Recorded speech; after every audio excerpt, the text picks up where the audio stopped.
Boa noite a todos, boa noite a todas, boa noite a quem estiver assistindo ali. Eu vou falar um pouquinho hoje sobre o Espiritismo e vida, trazer um pouquinho de uma reflexão sobre a aplicação do Espiritismo e do Evangelho de Jesus na nossa vida.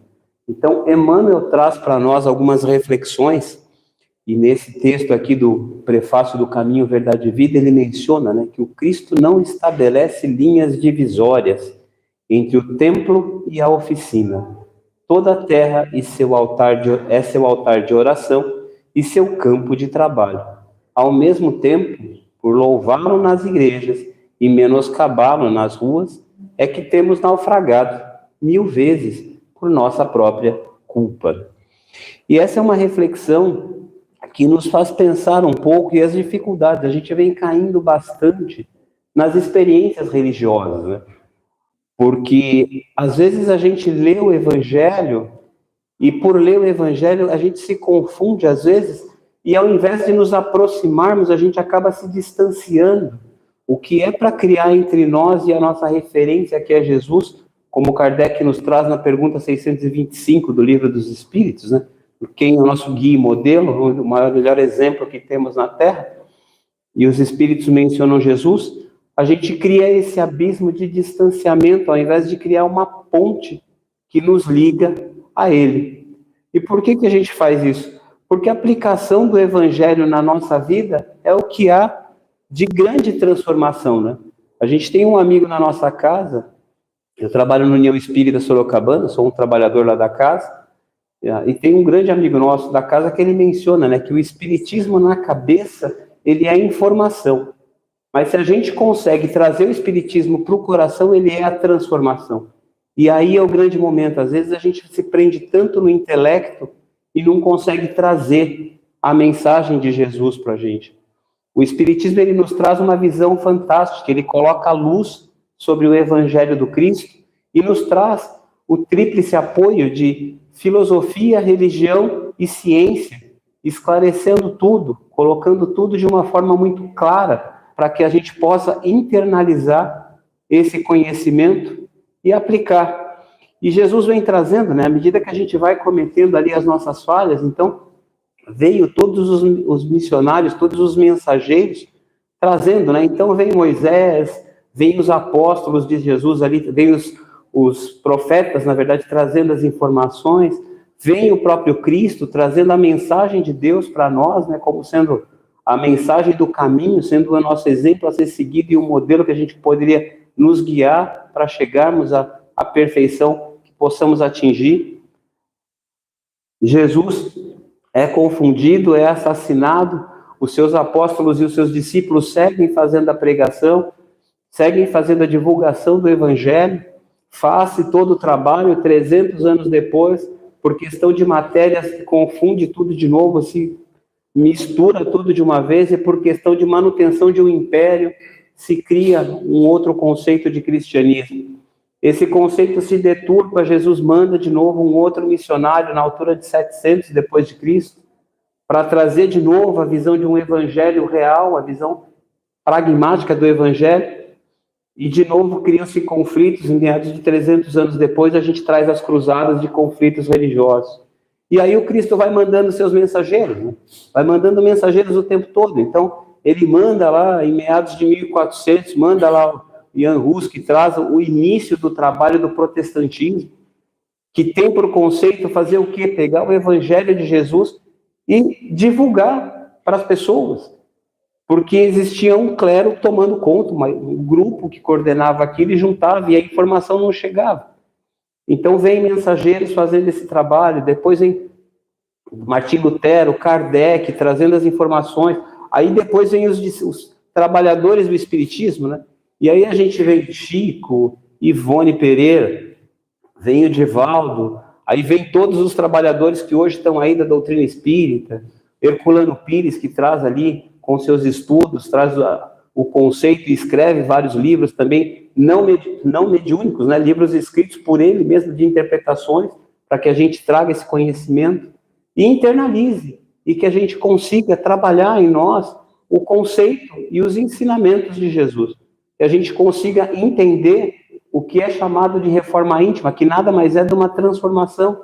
Então, se a gente vive o evangelho nos templos, se a gente vive o evangelho nas igrejas, nos centros espíritas, mas a gente não sai do centro espírita, dos templos, onde for, com o evangelho em nós, se essa transformação, que é a verdadeira mensagem de Jesus, não chega a nós, o trabalho foi perdido, a gente não conseguiu entender exatamente a mensagem do evangelho, porque nós somos o templo do Cristo, nós temos em nós o gênio da divindade, e é essa transformação que a mensagem de Jesus veio dar para a gente, para que a gente se transforme.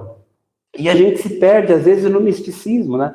Na própria, eu comento que o Espiritismo acaba trazendo muitos dogmas, não que a doutrina tenha dogma, mas nós, como praticantes da doutrina, acabamos, às vezes, criando os dogmas ali que não existem. Então, o dogma do Vale dos Suicidas, os dogmas de adoração para alguns espíritos, a gente acaba criando coisas que não existem na doutrina por se perder na informação que os espíritos trazem em relação àquilo que a gente precisa trabalhar, né? Se transformar. Quantas vezes a gente vê em casas espíritas, e eu estava conversando hoje, falando inclusive aqui na casa, sobre trabalhos mediúnicos, médiuns que só frequentam a casa espírita por causa do trabalho mediúnico.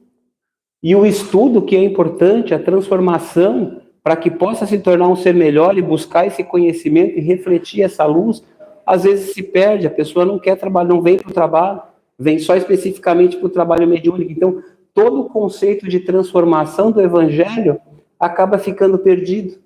E quando a gente estuda a doutrina, num trabalho mediúnico realizado, 95% do trabalho é da espiritualidade da casa. 95% desse trabalho não precisaria dos membros. A gente está lá como, na verdade, instrumentos para entender e compreender os ensinamentos da doutrina para nós. Mas se nós lá não estivéssemos, com certeza, através de desdobramento, a espiritualidade iria usar os fluidos vitais necessários para fortalecer e auxiliar os irmãos que precisam.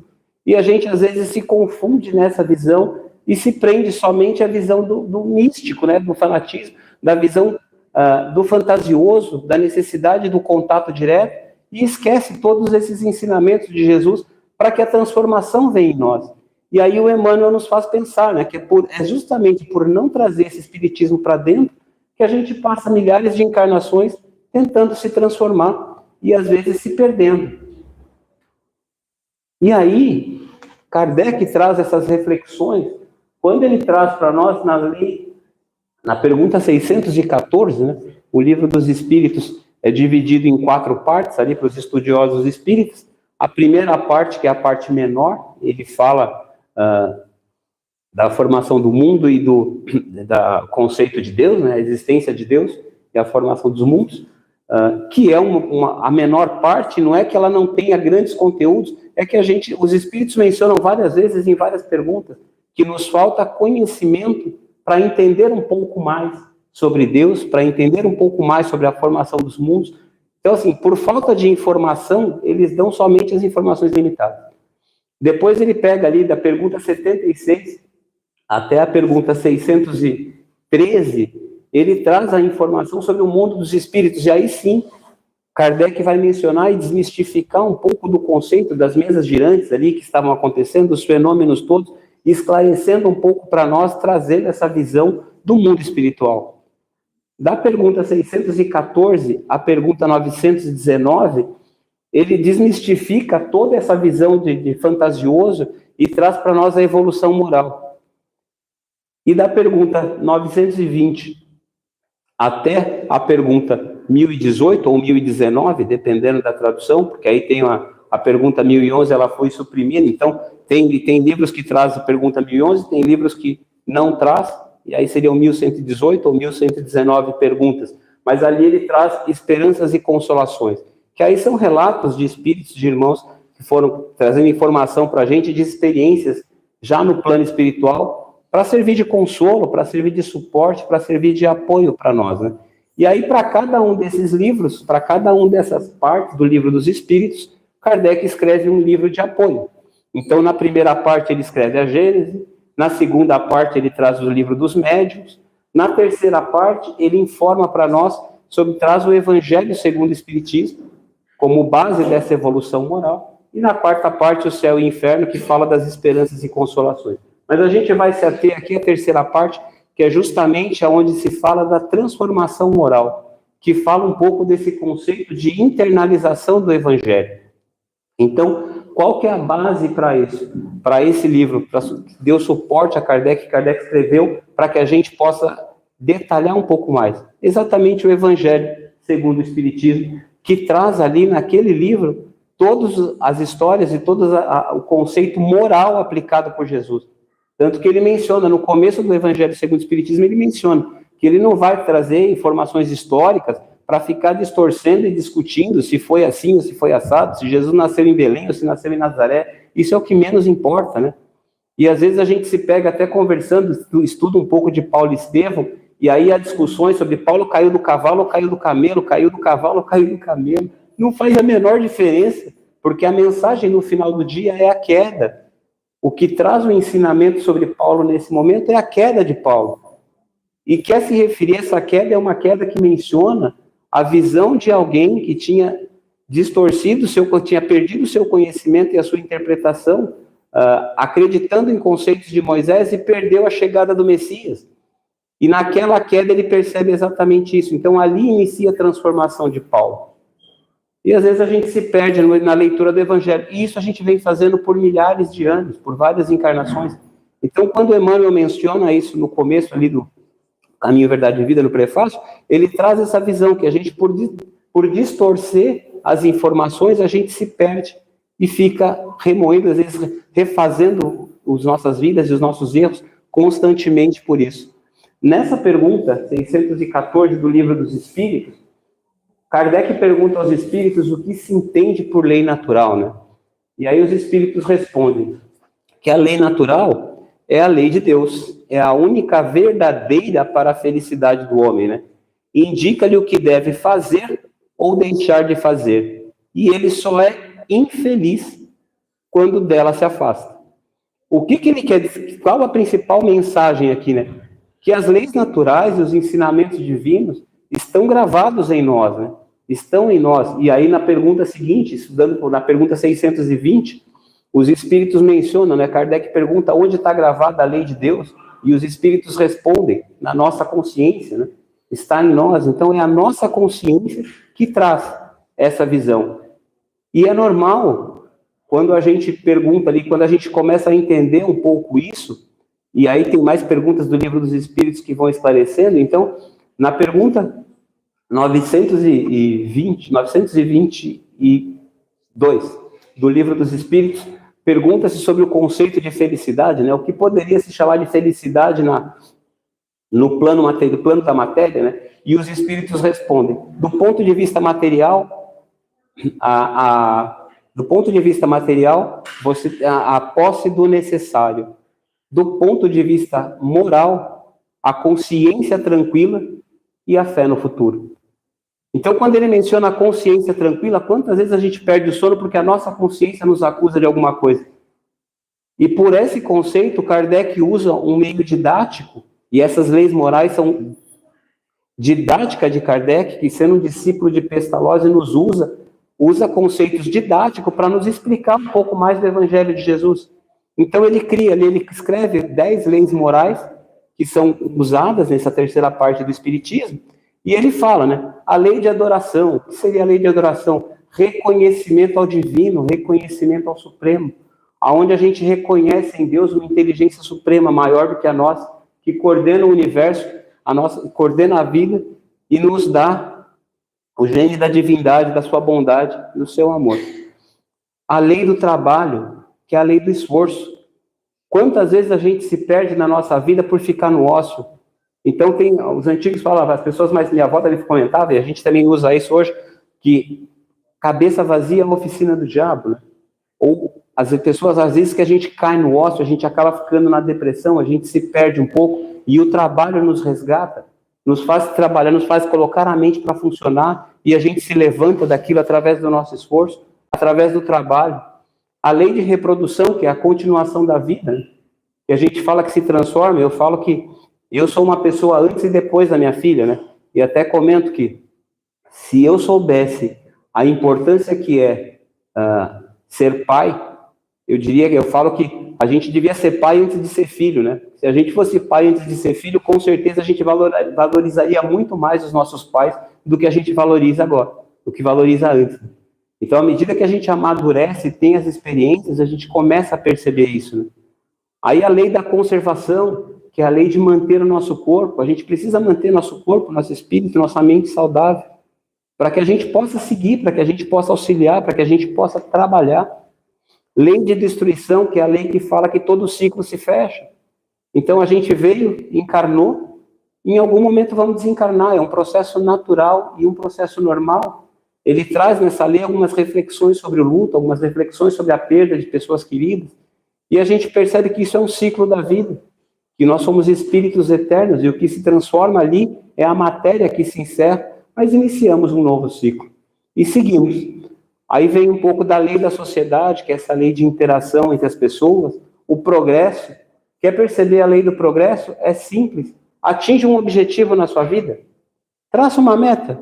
A gente vai lá e define, eu quero chegar a tal lugar, eu quero chegar a concluir, quero adquirir alguma coisa, eu quero terminar um curso. Se acaba o curso, o que acontece? Aquela sensação de satisfação no primeiro momento, deu ali mais ou menos um tempinho, a gente tem a necessidade de um novo desafio, e é isso que nos faz crescer, que nos faz progredir.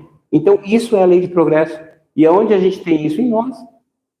A gente acaba não estudando, e nesses estudos, às vezes a gente se perde na praticidade do espiritismo. E o que Kardec traz é isso, essa visão da praticidade, da aplicabilidade desses conhecimentos no nosso dia a dia. Se a gente pega o espiritismo e a mensagem do Cristo e coloca na cabeça, mas não desce ao coração, não transforma, a gente não faz a reforma íntima, que é exatamente o objetivo do porquê estamos aqui, evolução. A gente evolui, a gente amadurece, e com isso a gente vai se tornando pessoas melhores. Lei de igualdade, lei de liberdade, né? Eu preciso entender no outro a igualdade, eu preciso entender no outro um ser que, assim como eu, tem o direito e as falhas, e condição de errar. Aí o Evangelho segundo o Espiritismo traz para a gente várias vezes, falando sobre a indulgência, sobre o perdão, e a gente se perde várias vezes até nessa visão, porque a gente ainda acha que perdoar é uma virtude. Então a gente se avalia e fala, puxa vida, eu consigo perdoar as pessoas, perdoar é uma virtude. Quando, na verdade, perdoar é uma ação reativa de alguém que se ofendeu. Então, se a gente começa a avaliar um pouco e estudar um pouco esses conceitos, nós vamos entender que o espírito, num nível mais alto de evolução, se a gente chegar numa condição de mundo, chegando na condição de mundo regenerado, a gente já começa a pensar se realmente o perdão ele é uma virtude e não uma imperfeição. Porque, na verdade, ele só existe porque a gente se ofendeu. Quando a gente não se ofende, quando a gente consegue entender a caridade, que é a pergunta lá 886 do Livro dos Espíritos, a gente consegue entender a caridade no verdadeiro sentido que diz Jesus, que é o quê? Benevolência para com todos, indulgência para com as imperfeições e o perdão das ofensas. Mas o perdão das ofensas, ele passa a nem ser necessário, porque se eu sou bem, tenho benevolência para com todos. E se eu pratico a indulgência, eu não tenho por que praticar o perdão, porque o perdão ele se torna desnecessário, eu sou indulgente com as pessoas. Eu entendo que do outro lado tem alguém com as suas experiências que podem vir a falhar. E se falha, ela está no direito dela. Porque Deus, sabendo de toda a nossa imperfeição, dá para a gente o livre-arbítrio para a gente fazer o que quiser. Então, Deus tem ciência que a gente somos espíritos errantes, somos espíritos em trabalho de evolução. Ainda assim, Ele nos dá a liberdade de fazermos aquilo que escolhemos fazer, mesmo que erramos, mesmo que vamos a cair. E as quedas nos fortalecem, porque a gente só corrige aquilo que a gente reconhece que errou. A gente só aprende fazendo. Então, eu só consigo mudar alguma coisa quando eu percebo que eu cometi algum erro, que eu cometi alguma falha. Eu só consigo aprender a fazer alguma coisa praticando. Eu só consigo tocar violão se eu calejar meus dedos. Se eu ficar horas e horas treinando, E esses calos na mão vão me dando a experiência de gerar os acordes, de gerar as notas e conseguir fazer. Mas por que eu consegui? Eu vim com esse dom automaticamente, consigo de... Não. Me exigiu trabalho, me exigiu esforço, me exigiu dedicação, me exigiu preparo. É através disso que eu consigo me tornar um bom musicista, um bom violonista, tocar um bom violão, mas eu só consigo fazer porque eu pratiquei. Então eu só consigo me regenerar, eu só consigo me tornar um espírito melhor vivendo. E aí na humanidade a gente tem histórias em locais onde, por distorcer um pouco da visão dos ensinamentos, espíritos, irmãos nossos, se colocam em reclusão no sentido de vou me dedicar especificamente à meditação e vou me tornar um espírito melhor. Você se torna um espírito melhor no seu íntimo, mas você não cria relacionamento. E qual que é a dificuldade na nossa vida? A dificuldade é viver com o diferente. A dificuldade é aceitar que a minha filha não tem o mesmo conceito que eu tenho, ou que ela faça uma coisa que eu achava que não era bom para... Seria melhor fazer outra coisa, é entender que ela tem a sua individualidade, é perceber que o outro é um espírito assim como eu, e aceitá-lo na sua reconstrução, e aceitar o seu momento, e entender os erros que ele possa vir a praticar, porque eu cometo também. Então, quando eu começo a fazer esse tipo de coisas, essas reflexões, eu vou me transformando, eu vou percebendo. E o Cristo na cruz, a última frase do Cristo na cruz, quando ele menciona, e aí eu acho que é o maior exemplo de indulgência, ele não pede, ele não fala que está perdoando a gente pelo que a gente fez. Ele pede a Deus que nos perdoe, porque ele, na verdade, não se ofendeu e não se magoou. Ele entendeu a nossa limitação como governador do orbe, que veio cumprir a sua missão, ele sabia do que estava vivendo e sabia daquilo que a gente podia ou não podia fazer. Então ele só pede a Deus que olhe por nós, que entenda o momento, porque ele em si ele não carregou nenhuma mágoa, nenhum ressentimento, e com isso ele vai ensinando a transformação, né? E através de uma forma silenciosa ele fez a transformação que fez, e foi convertendo os corações e auxiliando bastante. E aí o Emmanuel nos traz um pouco dessa visão, né? E em verdade, isso aqui, essa parte aqui, ele é o prefácio do livro Nosso Lar, quando ele fala que, em verdade, precisamos, em verdade, do espiritismo e do espiritualismo. Mas o que a gente mais precisa é da espiritualidade. E o que é a espiritualidade? É trazer o conhecimento religioso para o nosso dia a dia. É trazer o conhecimento religioso para o nosso coração e nos transformarmos. E buscarmos, através dos ensinamentos que foram dados por todos esses irmãos, por todos esses discípulos de Jesus, uma forma de transformação, uma forma de ser melhor, uma forma de buscar nos auxiliar, compreender, ser indulgente, atuar de uma forma respeitando ali a igualdade, a liberdade. E a última lei que Kardec menciona aqui, que eu não havia comentado, é a lei de justiça, amor e caridade, que é a lei completa, né? É a hora que a gente consegue entender. E aí essa lei de justiça, toda vez que a gente precisa, eu geralmente gosto de comentar essa lei de justiça junto com a lei de adoração. Porque toda vez que a gente olha para alguém, para algum irmão encarnado, vivendo algumas experiências, e a gente chama de coitado, ou a gente olha para essa pessoa e considera como coitado, a gente precisa lembrar que tem um Deus maior, que olha por esse ser, que olha por esse irmão e que está ali, auxiliando e amparando, sempre. Isso não quer dizer que a gente não tenha que olhar com caridade para o sofrimento do próximo, mas a gente nunca pode esquecer que ninguém está desamparado, que a gente sempre tem um apoio da divindade.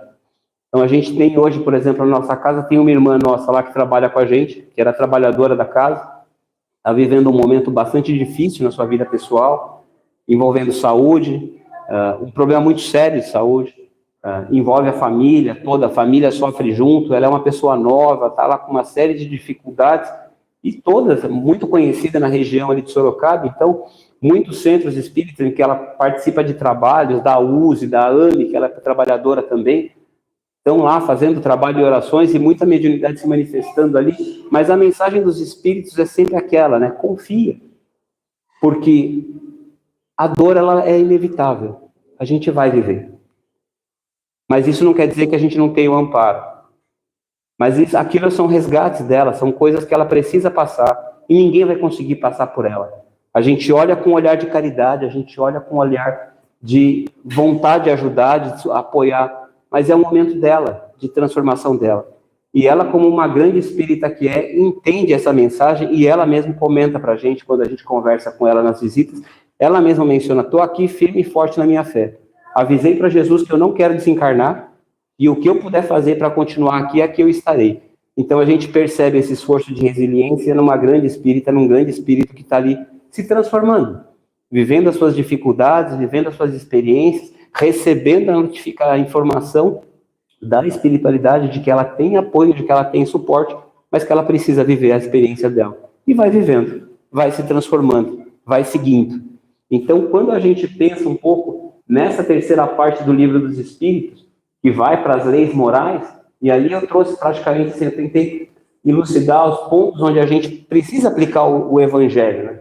Então a gente precisa aplicar o Evangelho na família. Família é igual TV por assinatura. Você assina o canal, você tem lá 300 canais que vem, você assiste provavelmente 5, o resto você não gosta de nenhum. Mas às vezes passando por ele você vai perceber que tem alguma coisa que te interessa, não é assim? Às vezes a gente passa, você passa 300 canais, tem 5 que você gosta. Às vezes passando por um você fala, puxa vida, esse aqui até que é legal. E aí o que você encontra?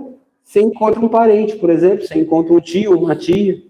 Então, por um tio que você gosta muito, você aceita uma tia que você talvez não suporte. Mas ali, daqui a pouco, você começa a perceber que no contato com esse tio, essa tia que você não suporta, ela até que é legal.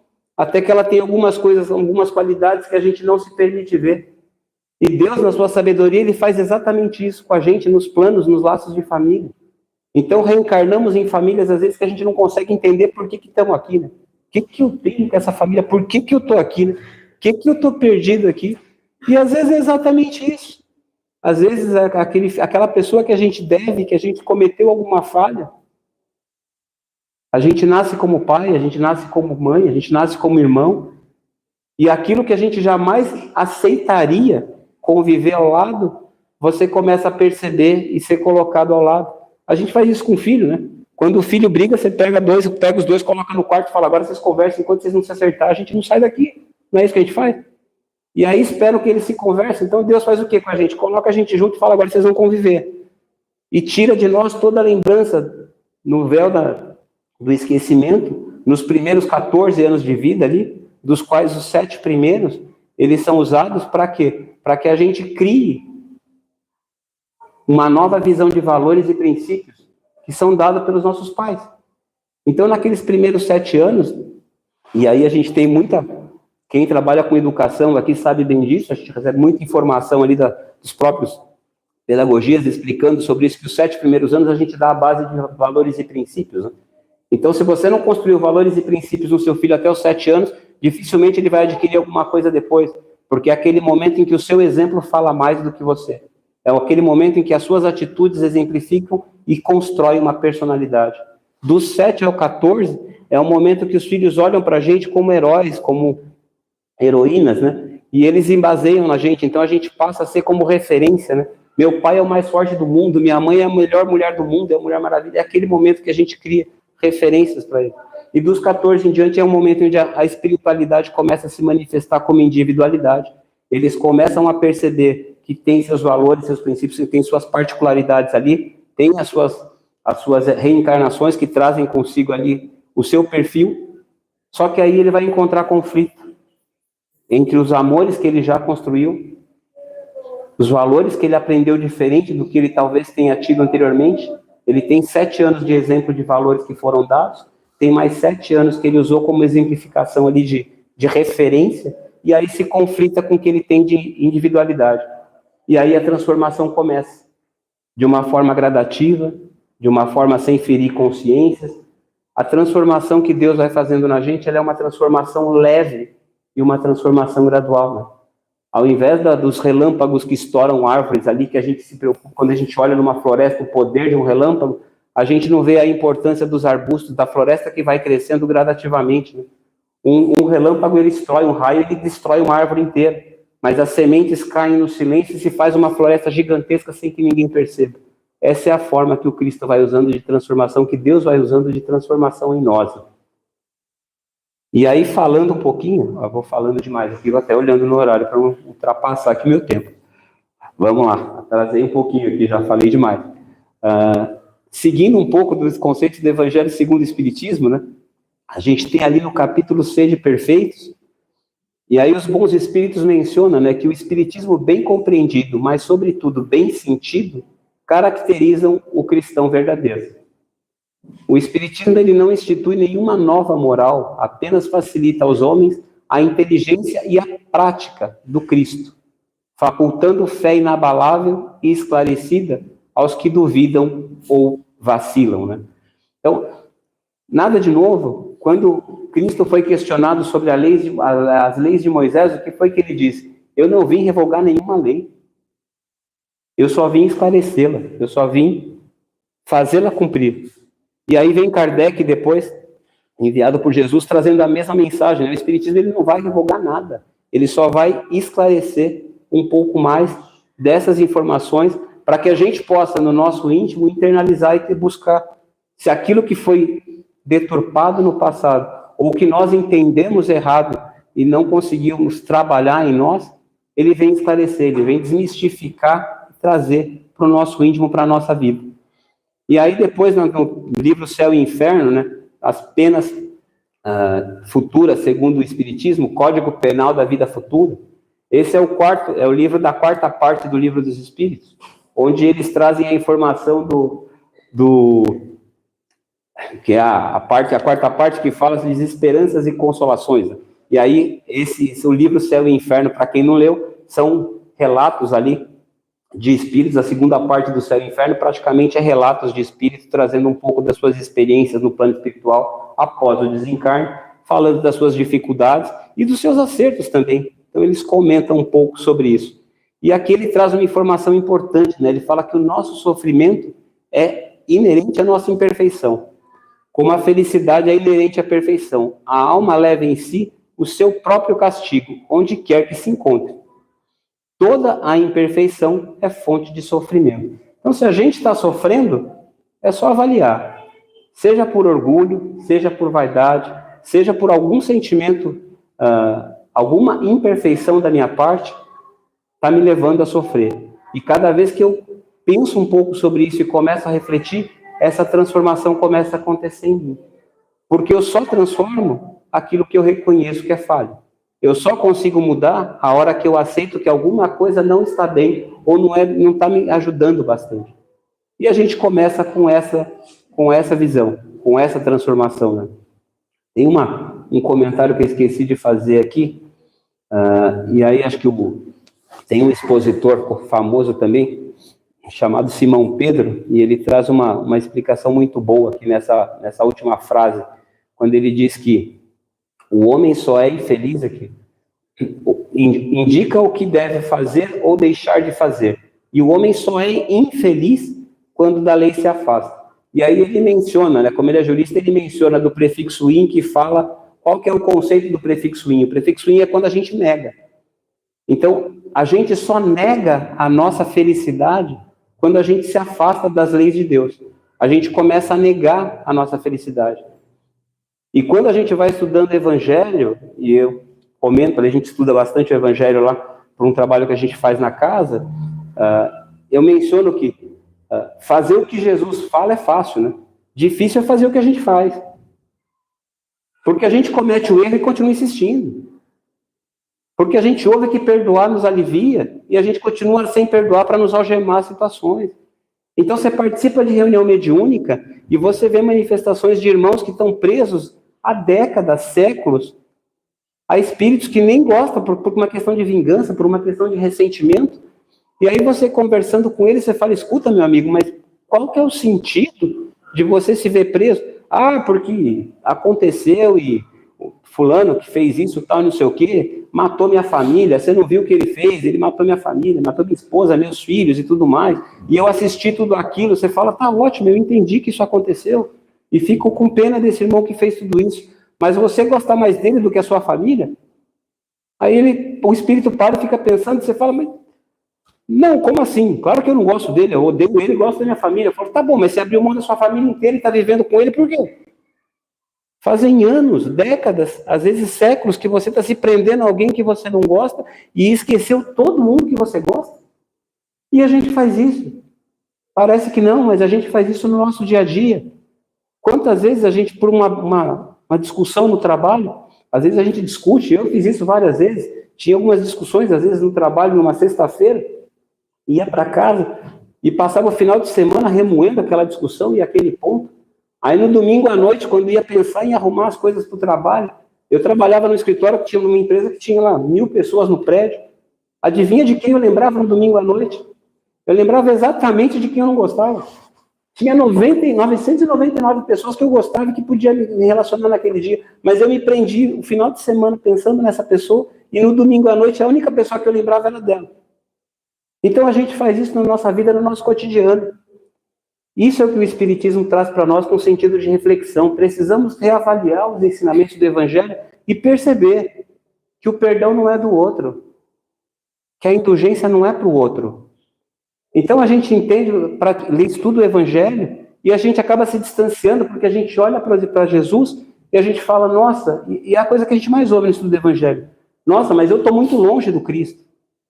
Nossa, mas eu estou muito longe do Chico. Nossa, mas eu estou muito longe do Divaldo. Nossa, mas eu estou muito longe do Paulo. Mas essas referências, eles não servem para criar abismos. Eles servem para criar ponte. É através dos ensinamentos deles que a gente vai se transformando e buscando sermos melhores com esses ensinamentos que eles nos dão. Então eu não tenho que olhar para o Cristo com um abismo entre eu e ele. Eu tenho que olhar para o Cristo com todo o caminho, todo o ensinamento que ele deu e falar um passo de cada vez. Ou como diz o Chico, né, eu vou como lesma, né, rastejando, mas sempre para frente. Eu vou caminhando. E é esse exemplo que eu vou me basear para me construir, para me fortalecer e para buscar, não criando abismo entre nós, né? E nessa reflexão, eu trago um pouco dos conceitos dos nossos sentimentos, né, o reflexo dos nossos sentimentos e atitudes. Então eu coloquei aqui dois extremos, né? E é basicamente o que a gente faz na nossa vida. Eu gosto de falar sobre isso, do espiritismo e do cotidiano, porque toda vez que a gente tem uma pessoa extremamente orgulhosa, o que acontece com as demais pessoas? Todo mundo se distancia. Se a pessoa é invejosa, se a pessoa tem luxúria, preguiça, ira ou avareza, todos os sentimentos negativos, o que acontece? É normal que a gente se distancie, é normal que a gente não queira ter a pessoa perto. Mas por que a gente faz a mesma coisa? Por que a gente não percebe que esses erros em nós ocasionam tudo aquilo que a gente não gosta de ver no outro? Então aí, você traz a psicanálise que traz o conceito de projeção, né? Todo defeito que eu critico no outro é exatamente o que eu tenho em mim. Toda a crítica que eu trago do outro é exatamente o que eu tenho em mim. E por esses desvios em mim, eu enxergo muito mais no outro. E aí vem o Cristo falando da indulgência, né? Releva, perdoa. E entenda que do outro lado tem alguém na mesma condição, porque a gente se torna a vida mais leve. Fica tudo muito mais fácil quando eu consigo internalizar essa mensagem e perceber que é um passo de cada vez. Mas tirando de mim todos os ressentimentos, porque eu não consigo transformar o outro.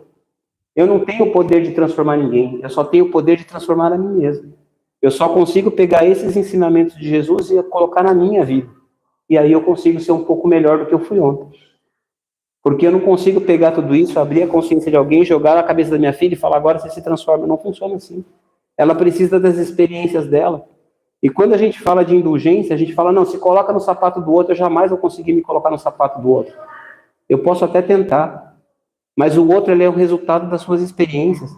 Ele é um resultado das suas vivências, ele é um resultado de tudo aquilo que ele passou, de como ele reagiu a cada ponto daquele. Então eu preciso olhar com ele com caridade, imaginando que ele poderia ter feito melhor, mas que naquele momento é o que ele consegue fazer, e que depois vai passar. E que a gente vai se aprimorando, e com isso a gente vai tirando do nosso coração todo o peso, né? No Evangelho segundo o Espiritismo, ali no Cristo Consolador, ele fala que quando a gente consegue se libertar, o perdão ele vai tirando, né? O jugo leve, ele é exatamente isso, né?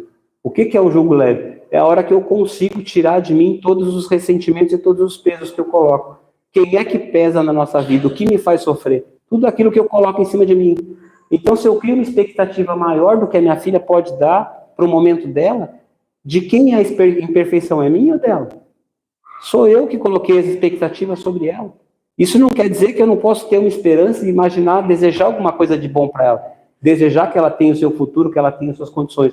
Mas é um desejo que eu vou apoiar. Jamais impor, ou jamais achar que me sentir frustrado por ela não conseguir fazer aquilo que eu coloquei como meta para ela. Não é a meta dela, é a minha.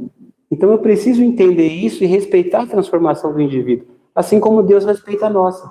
Sabendo que a gente é imperfeito, dá para nós a liberdade de decidir aquilo que a gente quiser. A gente planta aquilo que a gente quiser, só que a gente pode dar aquilo que a gente plantar. Então, a consciência vem com isso, os ensinamentos vêm para que a gente possa fazer essa transformação. E aí, quando a gente olha para esse quadro, se a gente olha para o lado esquerdo, a gente fala todos os sentimentos que, se eu olhar, vai me resultar exatamente naquela pessoa. Alguém triste, isolado, sozinho, deprimido ali no seu canto. Quando se eu praticar tudo que está do lado direito, que é a humildade, generosidade, paciência, ação e trabalho, pureza, caridade, eu consigo criar um outro grupo e viver numa outra harmonia. Uma coisa que a gente não entende, às vezes, no nosso egoísmo, é que felicidade é um sentimento coletivo. A gente nunca consegue ser feliz sozinho. E se a gente refletir um pouco mais e pensar onde eu estava feliz, quantas vezes eu estava feliz, você nunca vai encontrar um momento de felicidade seu em que você não esteja compartilhando com alguém, vivendo alguma experiência com alguém. E ainda que você esteja sozinho, talvez, porque conquistou alguma coisa ou realizou alguma coisa, você está feliz pensando em contar aquilo para uma outra pessoa. Ou imaginando que o seu pai, sua mãe ou alguém que desencarnou pudesse estar ali vivendo aquilo com você e estaria feliz contigo. Então aquilo te enche, te preenche e o seu coração se completa. Porque a felicidade ela é coletiva. Não existe felicidade isolada. A gente não é feliz sozinho. Se você realizar todos os seus desejos e não tiver ninguém para contar, ninguém para viver com você, de nada daquilo te serve. Porque as experiências começam a ficar banais. E esse é o grande problema quando a gente das posses materiais, quando a pessoa tem ganância demais. Chega num ponto que aquilo não faz a menor diferença para ela. Porque não vai mudar. Então ela começa a sofrer pelas experiências que não tem. E aí vem a grande lição do Cristo, né? E aqui essa é um texto conhecido, muito usado em casamentos. Aqui Paulo traz o conceito de amor. Acabou sendo usado no nosso dia a dia como sendo o conceito do amor eros, né? Mas Paulo está falando aqui do amor ágape, né? Está falando daquele amor divino, daquele amor sincero, que quando a gente ama, e aí vem o grande ensinamento de Jesus, né? Jesus resume todos os livros bíblicos, todos os livros religiosos, Jesus resume em uma única frase, né? E o espírito da grandeza dele consegue sintetizar muito mais do que a gente. Então ele fala assim: amai a Deus sobre todas as coisas e ao próximo como a si mesmo. Se a gente fizer isso, todo o restante está resolvido. A gente pode esquecer todo quanto é livro de religião, porque não precisa. Se a gente conseguir amar a Deus sobre todas as coisas e amar ao próximo como a nós mesmos, se eu amo o próximo como eu me amo, eu jamais vou cometer com o outro alguma falha. Então eu começo a me tornar um pouco mais perfeito do amor ágape, do conceito de divindade. E essa é a transformação, né? E tudo aquilo que eu faço com amor, parece que a gente fala, está falando de piegas, né? Aquelas coisas piegas. Mas porque a gente não para refletir. Porque é muito mais fácil perdoar quem eu gosto do que perdoar quem eu não gosto. É muito mais fácil ser indulgente com quem eu amo do que com quem eu não amo. Quando eu vou tratar de indulgência com meu filho, com a minha filha, quando eu vou tratar de indulgência com a minha mãe, com meu pai, com a minha... é muito mais fácil do que ser indulgente com meu vizinho, que às vezes eu mal converso com ele. Então, quando Cristo fala para nós, ama, ele traz o conceito de que o nosso fardo fica muito mais leve quando a gente começa a praticar a intenção do amor, a intenção da fé. Quando a gente tem esse amor ágape, a nossa vida fica mais leve. Então, tudo que o Cristo fala é: se transforma, meu filho, porque a vida é bem mais suave. Para de colocar peso nos seus ombros, para de ficar carregando peso. Se livra disso. Não fique com rancor, porque a algema no seu braço, esse ressentimento é uma algema que eu ponho uma no meu braço. Eu estou ressentido com alguém, a pessoa põe uma algema no meu braço. Aí, se eu continuar ressentido e não perdoar, eu ponho a outra algema no braço dela. E é alguém que eu não gosto, que eu fico convivendo. E aí você tem aquilo por várias vidas, até que você entenda e aprenda que é na reconciliação que a gente se torna feliz. Porque enquanto a gente tiver desavenças, a gente não consegue seguir no nosso caminho. A gente não consegue seguir bem, seguir em paz. Passei, né? E, gente, era um pouco disso. Obrigado. Deus abençoe vocês. Obrigado por me ouvir e por estar aqui, tá bom? Obrigado.